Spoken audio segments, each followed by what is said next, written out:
Elle donnait le vertige, si droite, si haute, qu'elle déchirait le ciel, comme une puissante lance de guerre qui menaçait le soleil. Sa cime si lointaine et inaccessible se noyait dans l'étincelle de rayons aveuglants. Mais le plus saisissant était son ombre. Elle s'étirait sur le sol de l'Empire, dessinant un immense cadran solaire qui rythmait la vie du peuple, son lever, son coucher, les heures de travail, les heures de repos, l'heure de naître et celle de mourir. Le peuple se réconfortait de sa présence rassurante, protectrice, de la pérennité qui se dégageait de sa puissante stature. Pérennité indispensable pour bâtir une vie équilibrée, sans excès, fait de petits bonheurs tout simples.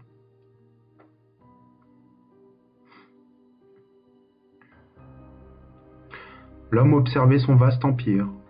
Lui n'avait pas le vertige. Il ne saisissait pas, il n'aurait jamais pu saisir l'étrangeté du tableau que lui offrait la petite lucarne de son bureau. Un rectangle rouge, puis un vert collé à un gris, et à bien d'autres encore, longeait une ligne noire, qui en croisait une autre et encore une autre, et bien d'autres encore, comme l'étroit maillage si fragile, mais pourtant si solide, qu'une araignée titanesque aurait tissé au coin de l'horizon.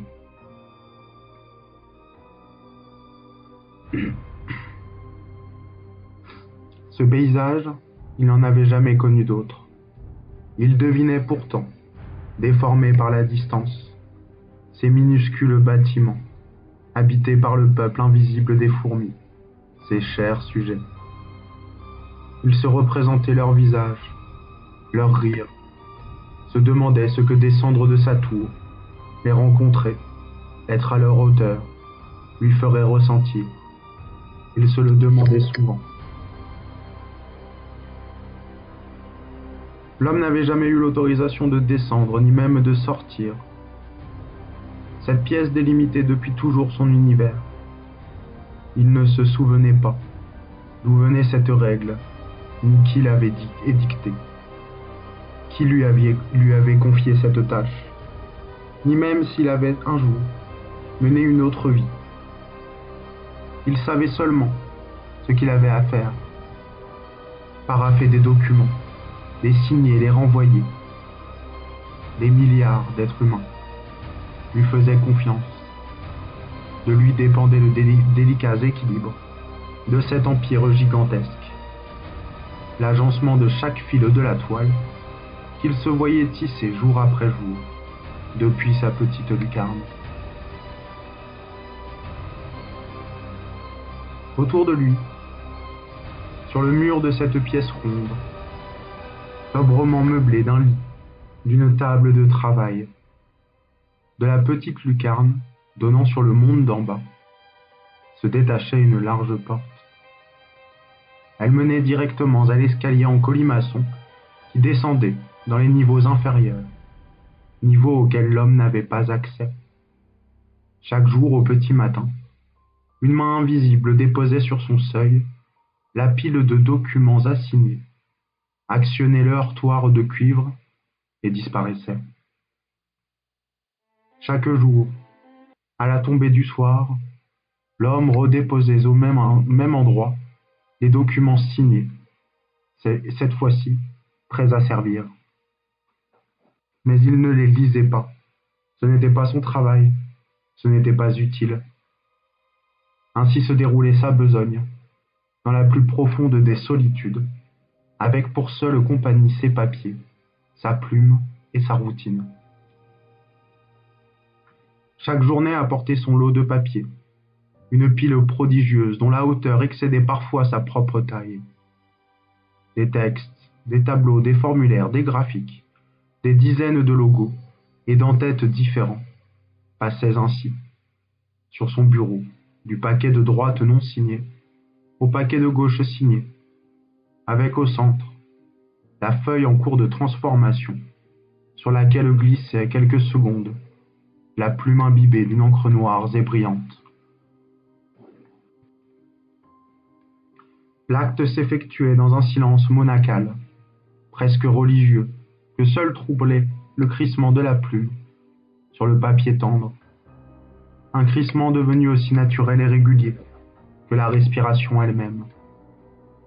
Aussi, un subtil changement d'atmosphère alerta immédiatement l'homme, qui demeura un instant, la plume en l'air, l'oreille tendue. Qu'était-ce donc?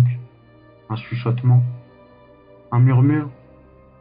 Était-ce le vent qui, par un tour des plus malicieux, lui apportait des bribes sonores du monde d'en bas? Indistincte d'abord, de plus en plus nette ensuite, une voix brisa le paisible silence. « Nageons ensemble !» L'homme ne voyait personne. Pourtant il sentait cette présence aussi bien qu'il l'entendait. Debout au milieu de la pièce, les pieds profondément ancrés dans le sol, il s'adressa au mur, à son bureau et à la petite lucarne. Il rappela d'abord à haute voix et avec fermeté l'interdiction pour quiconque d'autre que lui, de pénétrer en ces lieux. Il exigea une identification, des explications. Tandis qu'il parlait, ses yeux fouillaient chaque recoin à la recherche de l'origine de la voix. « Nage avec moi, je me sens seul ici, nageons ensemble. » L'homme inquiet scruta encore davantage les alentours. « Qui est là ?» répéta-t-il. « Montrez-vous. » La pile de feuilles frémit. Mais était-ce l'œuvre du vent? La petite lucarne pourtant était fermée. Et pourtant, une feuille se détacha de la pile, glissa, s'envola, remonta en chandelle, sous les yeux ébahis du pauvre homme interloqué. Cette feuille, il s'apprêtait à la signer, et elle lui échappait. Un fou rire secoua brusquement l'homme, faisant trembler jusqu'à ses tripes, jusqu'à ses entrailles, jusqu'à la moindre parcelle de son corps fatigué. Il ne se souvenait pas avoir déjà ri, a fortiori avoir ri comme cela.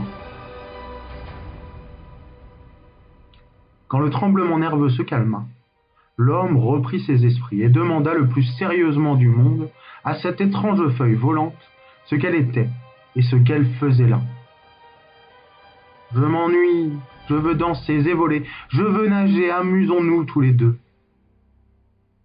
La journée durant, ils discutèrent jusqu'à en rire aux éclats. L'homme se prit même à danser, comme lui demandait sa nouvelle compagne. Elle lui répétait souvent que voler l'ennuyait, qu'elle avait chaud, qu'elle aimerait nager. L'homme lui expliquait à chaque fois que nager dans cette pièce n'était pas possible, qu'il n'y avait ni baignoire, ni même lavabo, que l'eau était mauvaise pour la santé des feuilles. Elle s'y noirait. Quand le soir tomba, ce jour-là, l'homme déposa comme à l'accoutumée devant sa porte la pile monumentale de documents désormais signés. Mais ce soir-là, une feuille, une toute petite feuille manquait. Il ne regardait plus par la fenêtre.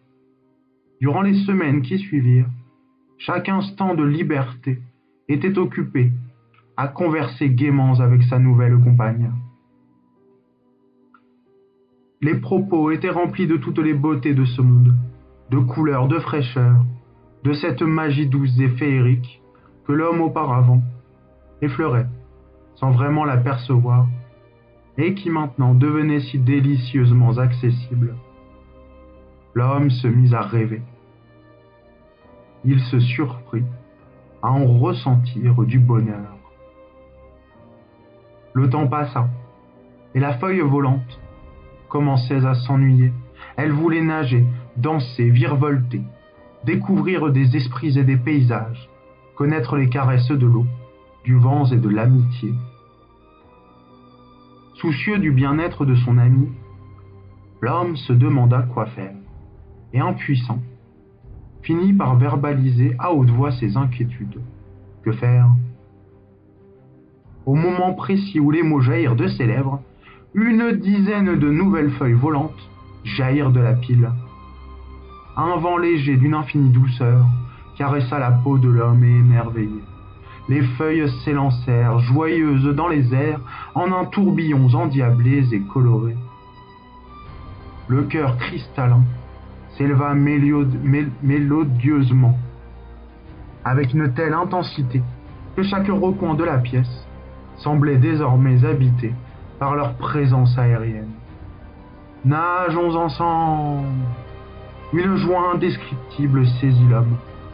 Il voulut s'unir à cette symphonie aérienne, entrer en communion avec ce tourbillon enivrant, devenir feuille, lui aussi, l'espace d'un seul instant, s'emparer de cette légèreté et de cette insouciance, quitter le sol pour embrasser chacune de ces nouvelles amies enchantées. Sans qu'il en eût conscience, son corps s'était mis à danser, sa voix s'était élevée, faisant corps avec le cœur harmonique de cette symphonie tourbillonnante. Le bonheur pur de cet instant avait comme suspendu l'écoulement du temps. L'homme était heureux. Ce soir-là, le seuil de sa porte ne reçut pas l'habituel tribut de documents signés. L'homme ne dormit bientôt plus. Chaque jour, il ramassait la traditionnelle pile de documents, et chaque jour, désormais, il voyait émerger du paquet de nouvelles feuilles dansantes, toujours plus belles, toujours plus enivrantes, et il dansait toujours davantage. Il chantait et riait aux éclats. La vie était si jolie. Il avait cessé de regarder sa fenêtre sur le monde. Il connaissait enfin le bonheur et l'insouciance dont jouissaient ces sujets d'en bas. Mais, depuis la première prise de parole, de la toute première feuille, de subtils changements auraient dû alerter son œil averti. Car la titanesque toile perdait progressivement de sa splendeur. Son maillage, devenu étrangement moins étroit, semblait troué par endroits. Certains petits rectangles colorés rougissaient subitement, avant de définitivement disparaître de la toile. Au-dessus d'eux planaient de petits nuages noirs, au funeste présage qui obscurcissait l'horizon. L'empire dépérissait un peu plus chaque nouveau jour, à chaque nouvelle danse. L'homme, enfin heureux, ne prit pas garde.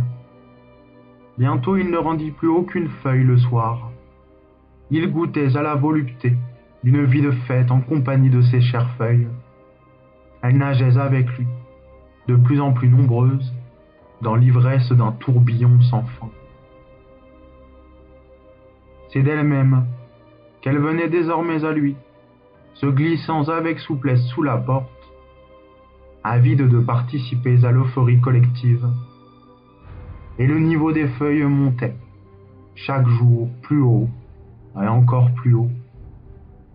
L'homme, tout à son bonheur, ne s'aperçut pas qu'il commençait à se noyer dans cette masse qui, un peu plus chaque jour, le submergeait. Elles atteignirent le plafond. La raréfaction de l'oxygène, loin d'inquiéter l'homme, le plongea dans une totale béatitude.